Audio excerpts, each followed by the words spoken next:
White হাউসের পরিবেশ বেশ থমথমেই বলা চলে। বিশেষ করে ইরান ও ইসরায়েলের উত্তপ্ত পরিস্থিতি ঘিরে বেশ চাপের মুখে মার্কিন প্রেসিডেন্ট ডোনাল্ড ট্রাম্প। কয়েক দফা আলোচনায় বসেও যখন ইরানের ইউরেনিয়াম সমৃদ্ধকরণ ঠেকানো যায়নি, তখনই সামরিক বল প্রয়োগের ছক কষেন ট্রাম্প। নিজেদের নিরাপত্তার অজুহাতে সামরিক সংঘাত শুরু করে ইসরায়েলও।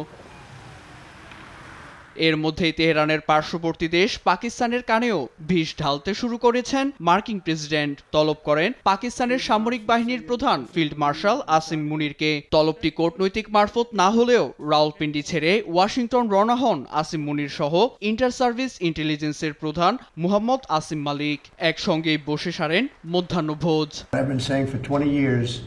পাকিস্তানি সেনা প্রধানের সফরের বিষয়ে প্রেসিডেন্ট ট্রাম্প নিজেই জানান, ইসরায়েল ও ইরানের মধ্যকার সংঘাত নিয়ে অসন্তুষ্ট ছিল ইসলামাবাদ। তবে কয়েকটি বিষয়ে খোলামেলা আলোচনা হয়েছে জানালেও কিছু স্পষ্ট করেননি তিনি।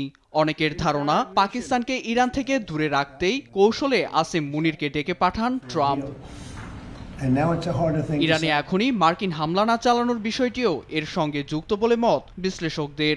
ভারতীয় গণমাধ্যম ইন্ডিয়ান এক্সপ্রেসের তথ্য বলছে, পাকিস্তানের আকাশ সীমা ব্যবহার করে ইরানে হামলা চালানোর বিষয়ে আলোচনা করতেই আয়োজন করা হয় বিশেষ বৈঠকের।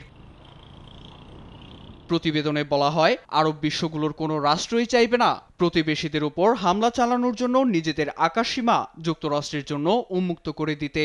এতে আসিম মুনিরকে হাত করে ট্রাম্প ইসলামাবাদের আকাশসীমা ব্যবহারের ফন্দি আঁটছে বলেই উল্লেখ করা হয় ভারতীয় গণমাধ্যমটিতে।